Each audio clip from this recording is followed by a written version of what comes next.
Hello dear student, स्वागत है एक बार फिर से आपके अपने चैनल डिफेंस ट्यूटर में। तो आज के इस वीडियोज़ में हम बात करेंगे इंडियन कोस्ट गार्ड नाविक जीडी डीबी और यांत्रिक के रिगार्डिंग सेक्शन 1 के साइंस के लेक्चर 2 के बारे में। तो चलिए बढ़ते हैं इस वीडियोज़ की ओर। और आपको सभी स्टूडेंट को बताना चाहेंगे कि यह हिंदी मीडियम का लेक्चर होगा, तो इंग्लिश मीडियम वाले स्टूडेंट भी इसको देख सकते हैं यदि उनको अच्छे से समझ में आए तब। अगर इंग्लिश वाले मीडियम वाले स्टूडेंट को यदि हिंदी में लेक्चर नहीं समझ में आ रहा है, क्योंकि सारी चीज़ें यहाँ पे आपको हिंदी में देखने को मिलेगा, तो आपको क्या करना है, इंग्लिश वाले लेक्चर पैरेलली चल रहे हैं, आप उसको जाकर वहाँ से वॉच करेंगे। ठीक है, तो आइए बढ़ते हैं इस वीडियोज़ की ओर। और किसी प्रकार का डाउट हो तो कमेंट बॉक्स में जरूर लिखिएगा। कुछ स्टूडेंट का कहना था कि सर थोड़ा जल्दी वीडियो दीजिए, तो जल्दी वीडियोस अभी क्या है कि थोड़ा सा कुछ कारण से हम आपको जल्दी वीडियोस ज़्यादा अमाउंट ऑफ वीडियोस नहीं प्रोवाइड करवा पा रहे हैं, लेकिन जल्दी ही हम इसको रेगुलर करने का प्रयास जरूर करेंगे। तो चलिए बढ़ते हैं इस वीडियोस लेक्चर्स की ओर। यहाँ पे आपको सभी क्वेश्चंस बताए जाएंगे और उनके कंप्लीट सॉल्यूशंस भी अच्छे तरीके से बताया जाएगा और एक्स्ट्रा इन्फॉर्मेशन दिए जाएंगे, ताकि क्या हो, यदि कुछ अलग से क्वेश्चंस इससे बन सके तो वहाँ से आपका जरूर बन सकता है। ठीक है, यहाँ पे सबसे पहले क्वेश्चन नंबर 1 की ओर बढ़ते हैं। नंबर 1 क्वेश्चन में चलिए क्वेश्चन नंबर 1 की ओर बढ़ते। क्वेश्चन नंबर 1 है, इसमें लिखा जा रहा है कि गैलन सामान्यतः डैश इस्तेमाल किया जाता है। ठीक है, गैलन का जो होता है वो सामान्यतः किस रूप में उसका इस्तेमाल करते हैं, तो गैलन का जो इस्तेमाल करते हैं वो आयतन की माप के रूप के लिए इस्तेमाल करते हैं। ठीक है, आयतन जो होते हैं आपके, आयतन यानी आपके वॉल्यूम होते हैं शायद। ठीक है, तो आयतन के माप के लिए उसका हम उपयोग करते हैं। अगर आपको गैलन के बारे में थोड़ा सा और बताना चाहेंगे कि गैलन जो होता है वो तो हमने आपको बता दिया कि गैलन का उपयोग किसके लिए किया जाता है, तो गैलन का उपयोग करते हैं किसके, आयतन के माप के रूप में। ठीक है, आपको बता दें कि 1 गैलन जो होता है उसको हम यूएस से भी लिखते हैं और 1 गैलन इक्वल टू 3.785 लीटर के बराबर होता है। कितने लीटर के, 3.785 लीटर के बराबर होता है। आपको बता दें कि पहले क्या होता था कि जो हम तेल जो होते थे उसको हम क्या मानते थे, बैरल में नापते थे।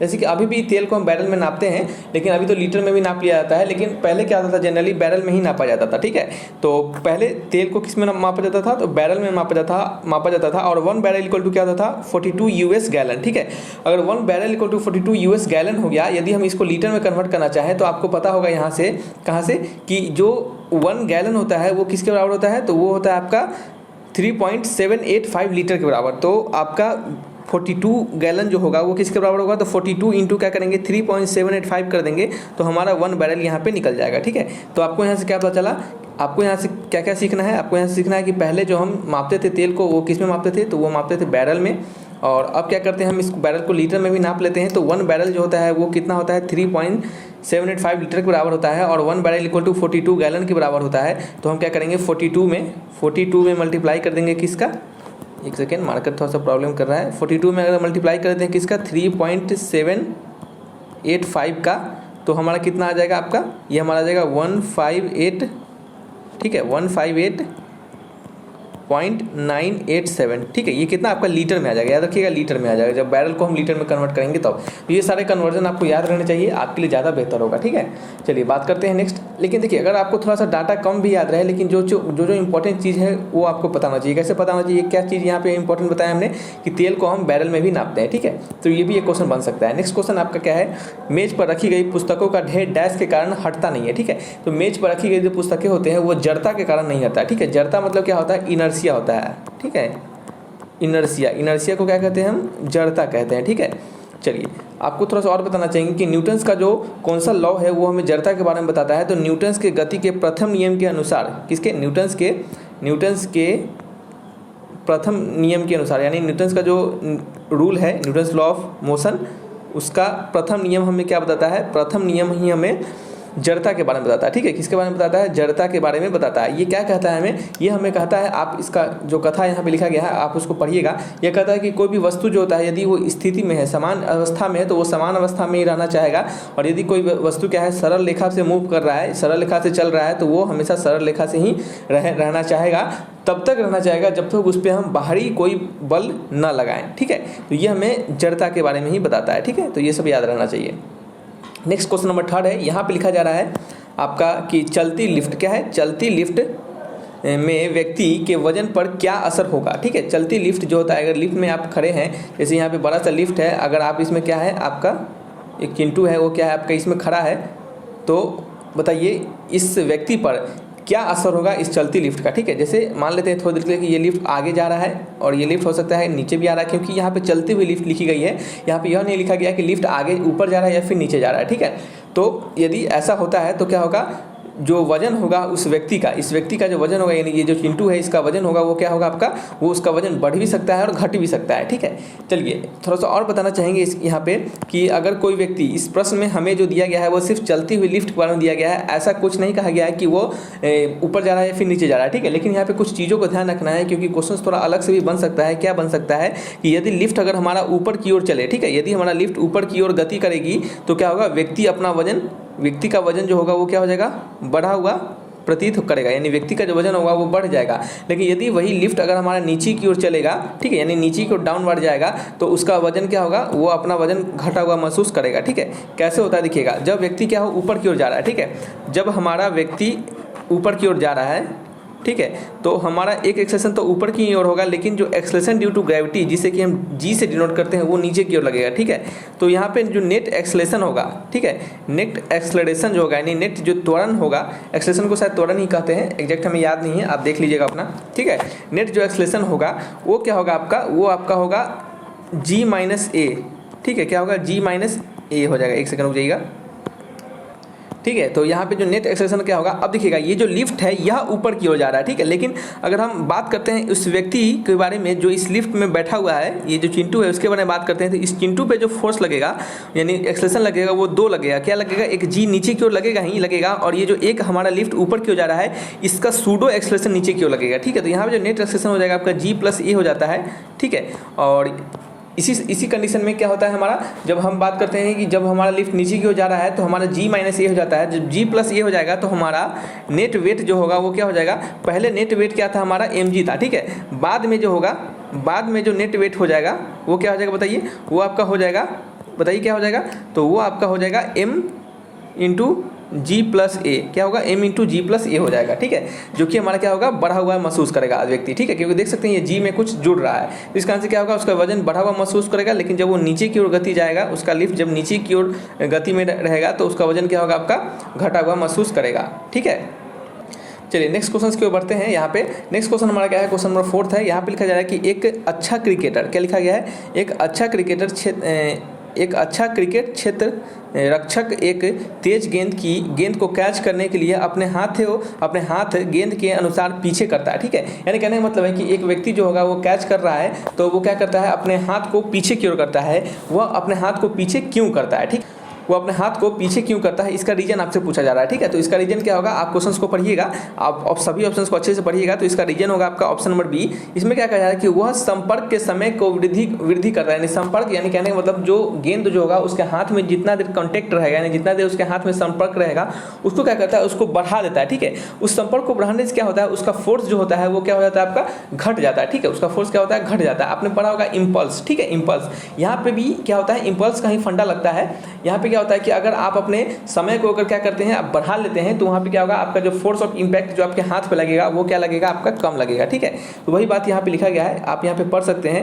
यहाँ पे लिखा जा रहा है कि खिलाड़ी क्रिकेट की गेंद को कैच लेते समय अपने हाथ पीछे खींचता है। यह कारण है कि खिलाड़ी गेंद को रोक लेता है और तो गेंद का संवेग शून्य हो जाता है। ठीक है, संवेग यानी आपका क्या होता है, उसका शून्य हो जाता है। ठीक है, इस संवेग परिवर्तन के लिए खिलाड़ी गेंद को जितने अधिक समय में रोकेगा, आवेग देने के लिए उसे उतना ही कम बल लगाना पड़ेगा। ठीक है, यानी जितना ज़्यादा समय लेके वो रोकेगा उतना ही क्या करना पड़ेगा, उसको बल लगाना पड़ेगा। ठीक है, कैसे देखिएगा आप समझिएगा, जैसे आपने पढ़ा होगा इम्पल्स जो होता है वो क्या होता है, ये क्या बार बार आ जा रहा है, चलिए आपने पढ़ा होगा कि इम्पल्स जो होता है वो क्या होता है, आपका फोर्स इंटू टाइम होता है। ठीक है, अगर इम्पल्स को क्या करते हैं, अगर थोड़ी देर के लिए कॉन्स्टेंट मान लेते हैं तो एफ इंटू टी बराबर जो क्या हो जाएगा आपका, वो कांस्टेंट हो जाएगा c। तो यहाँ से जो f होगा वो क्या होगा आपका इन्वर्सली प्रोपोर्शनल टू क्या हो जाएगा, 1/t हो जाएगा। यानी कहने का मतलब अगर खिलाड़ी हमारा, यदि हमारा खिलाड़ी क्या करे, यदि हमारा खिलाड़ी क्या करे, समय को बढ़ा दे तो क्या हो जाएगा, हमारा ये जो फोर्स होगा वो क्या हो जाएगा, घट जाएगा। तो यही फेनोमेना यहाँ पे अप्लाई किया जाता है कि हमारा जो खिलाड़ी है वो समय को बढ़ा देता है, ज़्यादा पीछे की ओर ले जाता है अपने आप को, जिससे कि समय ऑफ कंटेक्ट जो होता है वो बढ़ जाता है। इस कारण से हमारा फोर्स ऑफ इम्पैक्ट जो होता है उस खिलाड़ी के हाथ पे कम लगता है। ठीक है, तो उसको क्या कहते हैं, अच्छे तरीके से वो वही लिखा जा रहा है यहाँ पे कि समझदार खिलाड़ी होगा वो अच्छे से गेंद को पकड़ेगा, इस प्रकार से वो कैच करेगा। ठीक है, इस कथा को, बचे हुए कथा को आप पढ़ लीजिएगा। ठीक है, लेकिन आप पढ़िएगा जरूर, ऐसा नहीं है कि हम छोड़ दे रहे हैं तो आप नहीं पढ़िएगा, क्योंकि आपके पढ़ने पढ़ने के लिए ही दिया गया है। इसमें जो इंपॉर्टेंट चीज़ें हैं वो हमने आपको बता दिया है, लेकिन एक दो बार आपको जरूर इसे पढ़ना है, ठीक है। चलिए नेक्स्ट क्वेश्चन है कि जब कार एक मोड़ लेती है तो वह कौन सा बल है जो क्या कहा जा रहा है, वो कौन सा बल है जो बाहर की ओर धक्का देता है, ठीक है। जब कार मोड़ लेती है तो कौन सा बल है जो बाहर की ओर उससे धक्का देता है, ठीक है। तो उस बल को क्या कहते हैं बताइए, तो उस बल को क्या कहते हैं हम, अपकेंद्र बल। क्या कहते हैं, अपकेंद्र बल। जब कार आप क्या करते हैं, कार में बैठे रहते हैं तो आप देखते हैं कि जब कार हमारा राइट की तरफ मुड़ता है तो आपको क्या होता होगा, लेफ्ट की तरफ धक्का मिलता होगा। तो उस समय क्या लगता है आपको कि एक अभिकेंद्र बल जो है वो आपको अपनी ओर क्या करता है, वो खींच रहा होता है, ठीक है। तो यही यहाँ पे लिखा गया है कि वो किस बल के कारण होता है, तो वो अपकेंद्र बल के कारण होता है। आंसर होगा ऑप्शन नंबर बी, ठीक है। इस चीज़ को यहाँ पे पढ़िएगा अच्छे तरीके से। यहाँ पे जो भी हमने अभी आपको कहा है कि कार किधर मुड़ती है तो आपको किधर धक्का लगता है, ये सभी चीज़ यहाँ पे दिया गया है। एक बार अच्छे तरीके से इसको जरूर पढ़िएगा, ठीक है। क्योंकि देखिए अगर आपको एग्जामिनेशन निकालने हैं, अच्छे से आपको क्रैक करना है एग्जामिनेशन, तो आपको मेहनत करना पड़ेगा। क्योंकि आप देख सकते हैं कि कंपटीशन बहुत ज़्यादा बढ़ गया है समय के अनुसार। तो जितना ज़्यादा से ज़्यादा आप मेहनत करेंगे, जितना ज़्यादा से ज़्यादा आप पढ़ाई करेंगे, उतना ही ज़्यादा आपका चांस रहेगा आपको अच्छा करने का, ठीक है। रट के चले जाइएगा सिर्फ, उससे नहीं होगा। एक बार कंसेप्ट को समझना, क्रोनोलॉजी को समझना कि कैसे कैसे क्या क्या होता है इसमें, कि इस कारण से हमारा यह इफेक्ट हमें देखने को मिलता है, तो इस चीज़ों को आपको समझना पड़ेगा, ठीक है। नंबर 6 क्वेश्चन को पढ़ते हैं। यहाँ पे नंबर 6 क्वेश्चन में क्या लिखा गया है कि निम्न में से कौन सा कथन सीधी सड़क पर एक सामान्य त्वरण के चलने वाली कार के लिए सही है, ठीक है। इनमें से कौन सा जो कथन है वो हमें क्या बताता है कि वो एक सामान्य त्वरण से, ठीक है, एक कार चल रहा है उसके बारे में सही बताया जा रहा है, ठीक है। ठीक है, समान त्वरण मतलब क्या होता है, समान त्वरण मतलब एक्सेलरेशन जो होता है वो क्या होगा आपका, वो क्या होगा आपका कांस्टेंट होगा, ठीक है। एक्सेलरेशन क्या होगा आपका, कांस्टेंट होगा। तो कार का त्वरण शून्य होगा, बिल्कुल नहीं। जब सामान्य त्वरण कहा जा रहा है तो कार का त्वरण शून्य कैसे हो सकता है, कार का वेग लगातार बढ़ रहा है, कार का त्वरण लगातार बढ़ रहा है। जब समान कहा जा रहा है, यूनिफॉर्म कहा जा रहा है। समान मतलब क्या होता है आपका, समान मतलब होता है आपका यूनिफॉर्म, ठीक है। यूनिफॉर्म, जब यूनिफॉर्म ही कह दिया गया तो बढ़ेगा कैसे, कार का वेग शून्य है, वेग शून्य हो ही नहीं सकता। अगर किसी में कुछ त्वरण है तो वेग उसमें होना ही होगा। तो इसका आंसर क्या होगा, सिर्फ आपका ऑप्शन नंबर बी, यानी कार जो होगा उसका वेग जो होगा वो लगातार क्या होगा, बढ़ रहा होगा, तभी वो यूनिफॉर्म एक्सेलरेशन से चल रहा होगा, ठीक है। तो यही कथन यहाँ पे लिखा गया है, आप इसको जरूर पढ़िएगा, ठीक है। चलिए यहाँ पे नेक्स्ट आपका क्या है कि डेयरी में दूध से क्रीम अलग करने के लिए इस्तेमाल की जाने वाली प्रक्रिया कौन सी है, ठीक है। तो डेयरी में जो आपका दूध होता है उससे जो क्रीम को हम क्या करते हैं, अलग कर लेते हैं, वो प्रक्रिया इसमें से कौन सा है हमारा, तो वो प्रक्रिया है हमारा अपकेंद्रीय कारण यानी सेंट्रीफ्यूगल फोर्स के कारण, ठीक है। इसमें यहाँ पे यही लिखा गया है, इसको आप अच्छे से पढ़िएगा। यहाँ लिखा गया है कि सेंट्रीफ्यूगल फोर्स के कारण ही क्या करता है कि डेयरी में वो जो हमारा दूध होता है उसको उसमें से हम मक्खन को निकाल पाते हैं। उसमें क्या करता है कि डेंसिटी का डिफरेंसेस होता है, ठीक है। उसमें जो होता है द्रव्यमान के कणों का डिफरेंस होता है, ठीक है। इसमें जो रीजन होता है वो द्रव्यमान के कारण होता है। तो ये भी एक क्वेश्चन बन सकता है कि किस इनमें से फेनोमेना के कारण होता है, किस के डिफरेंस के कारण होता है। हो सकता है यहाँ पे ऑप्शन दे दे आपको, मास के कारण होता है, फिर से आपको यानी द्रव्यमान के कारण होता है, या फिर आपका डेंसिटी के कारण यानी घनत्व के कारण होता है, या फिर इन सभी चीज़ों के किसके कारण यह होता है, ठीक है। तो ये सभी आपको वहाँ पे आंसर लगाना पड़ेगा, ठीक है। तो यहाँ पे यही लिखा गया है, ठीक है। तो यहाँ पे क्या होता है आपका, याद रखिएगा कि द्रव्यमान की उपस्थिति है, यानी कहने मतलब सिंपल है कि यहाँ पे घनत्व जो होता है उसके कारण यहाँ पे ऐसा दिखाया जाता है। इस प्रक्रिया में क्या होता है कि भारी कण जो होता है वो हल्के कण की अपेक्षा केंद्र से अधिक दूर चला जाता है, यानी वो परिधि की ओर चला जाता है, और इस प्रकार से क्या होता है हमारा पृथक हो जाता है, यानी परिधि की ओर जाता है और क्या होता है, जम जाता है। इस कारण से हमारा दूध से जो मक्खन है वो अलग हो जाता है। याद रखिएगा कि दूध से क्रीम निकालने की मशीन जो है वो इसी सिद्धांत पे बनाई गई है, ठीक है। तो ये आपको पता होना चाहिए। आपने क्या सीखा है कि दूध से क्रीम कैसे निकलता है, तो वो अपकेंद्रीय कारण के निकलता है, और वो किस प्रोसेस से निकलता है, तो वो इस सेंट्रीफ्यूगल प्रोसेस से ही निकलता है। लेकिन किसके डिफरेंसेस के कारण निकलता है, तो वो आपके डेंसिटी यानी आपके घनत्व के डिफरेंसेस के कारण निकलता है। यानी कम भार वाला और अधिक भार वाला वो क्या होता है, अलग से सेपरेट हो जाता है और वहाँ से हमारा मक्खन निकल जाता है। नेक्स्ट आपका क्वेश्चन नंबर क्या है हमारा 8th है। नंबर 8 में लिखा जा रहा है कि रोलर कोस्टर की सवारी में कौन सा बल कार्य करता है, ठीक है। तो रोलर कोस्टर की सवारी में हमारा कौन सा बल कार्य करता है, तो वो हमारा करता है अभिकेंद्र बल। कौन सा, अभिकेंद्र, ठीक है। क्या है आपका अभिकेंद्र बल, ठीक है। तो यही यहाँ पे लिखा गया है कि वितीय गति करते हुए पिंड पर एक बल कार्य करता है जिसकी दिशा सदैव वृत्त के केंद्र की ओर रहती है। इस बल को अभिकेंद्र बल कहते हैं, यानी सेंट्रीपिटल फोर्स, ठीक है। जैसे कहा जा रहा है कि कोई भी वस्तु जो है अगर वो सर्कुलर मोशन में घूम रहा है तो एक फोर्स हमेशा लगता है किसकी ओर, उसके केंद्र की ओर, ठीक है। इसी फोर्स के कारण क्या करता है, वो वस्तु हमारा किसी सर्कुलर मोशन पे यानी सर्कुलर पाथ पे, वित्तीय पाथ पर क्या करता है, वो घूमता है। वो इस बल को क्या कहते हैं, हम अभिकेंद्र बल के नाम से जानते हैं। ठीक है, यहाँ पे लिखा गया है कि इसके बिना वृत्तीय गति संभव नहीं है। बिल्कुल सही बात है कि इस सेंट्रीपिटल फोर्स के बिना कोई भी वस्तु आपका सर्कुलर मोशन पे नहीं घूम सकता है। आपने कभी देखा होगा कि यहाँ पे हाथ में एक रस्सी को उठा के उसमें पत्थर बांध दिया जाता है और उसको नचाया जाता है, तो वो नचता किस कारण से है, तो वो नचता है आपके सेंट्रीफ्यूगल फोर्स के कारण ही। ठीक है, किसके कारण, सेंट्रीपिटल फोर्स यानी अभिकेंद्र बल के कारण ही नचता है, जिस कारण से क्या होता है हमारा वो ऑब्जेक्ट जो है वो सर्कुलर पाथ से घूमता रहता है। यदि हमारा अभिकेंद्र बल वहाँ पे ख़त्म हो जाए तो वो जो आपका जो ऑब्जेक्ट होगा वो सर्कुलर पाथ पे सर्कुलर मोशन यानी वित्तीय गति नहीं कर पाएगा। ठीक है, और रोलर कोस्टर जो होता है यह भी हमारा, यह रोलर कोस्टर की सवारी में भी अभिकेंद्र बल का कार्य होता है। ठीक है, याद रखिएगा, रोलर कोस्टर के सवारी में भी किसका कार्य होता है, अभिकेंद्र बल का ही कार्य होता है। ठीक है, नेक्स्ट आपका क्वेश्चन है नंबर 9 क्वेश्चन है। यहाँ लिखा जा रहा है कि बल यानी फोर्स का ऐसा यूनिट क्या है, तो बल यानी फोर्स का ऐसा यूनिट न्यूटन होता है। बिल्कुल सिंपल क्वेश्चन है, आपने पढ़ा होगा कि F इक्वल टू क्या होता है, मास होता है, यानी F equal to mass into acceleration होता है।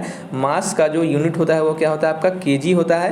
ठीक है, और एक्सेलरेशन का जो यूनिट होता है वो क्या होता है, मीटर पर सेकेंड स्क्वायर हो जाता है। ठीक है, तो फोर्स का यूनिट क्या होता है हमारा, फोर्स का यूनिट होता है kg मीटर पर सेकेंड स्क्वायर, और इसको हम क्या कहते हैं, न्यूटन के नाम से भी जानते हैं। याद रखिएगा, ये भी क्वेश्चन बन सकता है कि 1 न्यूटन अगर आपसे पूछे तो 1 न्यूटन जो होता है, 1 न्यूटन जो होता है वो किसके बराबर होता है बताइए, तो 1 न्यूटन जो होता है वो आपके 10⁵ डाइन के बराबर होता है। ठीक है, डाइन यानी इसको हम, वो जो डाइन नहीं होता है जो गांव देहात में डाइन कर देता है, वो वाला डाइन नहीं है। ठीक है, ये D/NE वाला डाइन है। ठीक है, D/NE वाला डाइन। ठीक है, ये न्यूटन्स का CGS यूनिट है। ये क्या है हमारा, यहाँ पे लिख देते हैं आपके लिए हम CGS यूनिट किसका, NEWTON न्यूटन का। चलिए नेक्स्ट क्वेश्चन की ओर बढ़ते हैं। नेक्स्ट क्वेश्चन है क्वेश्चन नंबर 10। किसी वस्तु के तरल पदार्थ पर रखे जाने का उत्पन्न उद्गामी दबाव को क्या कहा जाता है। ठीक है, ये क्वेश्चन फिर से पढ़ेंगे। लिखा जा रहा है कि किसी वस्तु के तरल पदार्थ पर रखे जाने से उत्पन्न उद्गामी दबाव को क्या कहते हैं, यानी किसी वस्तु को यदि क्या करें हम किसी लिक्विड सरफेस पर डाल दें, यहाँ पे किसी लिक्विड सरफेस डाल दे तो इस पे क्या होगा, एक उद्गामी दबाव लगेगा। इस उद्गामी दबाव को हम क्या कहते हैं, तो इसके ऊपर क्या लगेगा, हमेशा एक क्या लगेगा, फोर्स ऑफ बायोन्सी लगेगा, यानी बायोन फोर्स लगेगा। इसका आंसर क्या होगा, option number A is the right answer. यानी किसी भी अगर वस्तु को अगर हम लिक्विड में डालते हैं, किसी तरल में डालते हैं, तो उसके ऊपर फोर्स लगता है, उसे हम बायोन फोर्स के नाम से जानते हैं। यही चीज़ यहाँ लिखा गया है। ठीक है, तो चलिए रखते हैं इस वीडियो को यहीं पर। अगर कोई भी डाउट हो आपको तो कमेंट बॉक्स में लिखकर हमसे जरूर पूछिएगा। आने वाले समय में आपके लिए और भी अच्छे वीडियोज़ लाने का हमारे द्वारा प्रयास किया जाएगा, और कोशिश यह भी किया जाएगा कि आपको ज़्यादा से ज़्यादा वीडियोज़ समय पर प्रोवाइड करवाया जा सके। ठीक है, और PDF बैचेज के रिगार्डिंग बहुत सारे स्टूडेंट बोल रहे थे, तो वो भी निकाला जाएगा, सो आपको परेशान नहीं होना है। ठीक है, तो रखते हैं इस वीडियो को यहीं पे, मिलेंगे नेक्स्ट वीडियोज़ में। Thanks for watching my video, तब तक के लिए बाय बाय।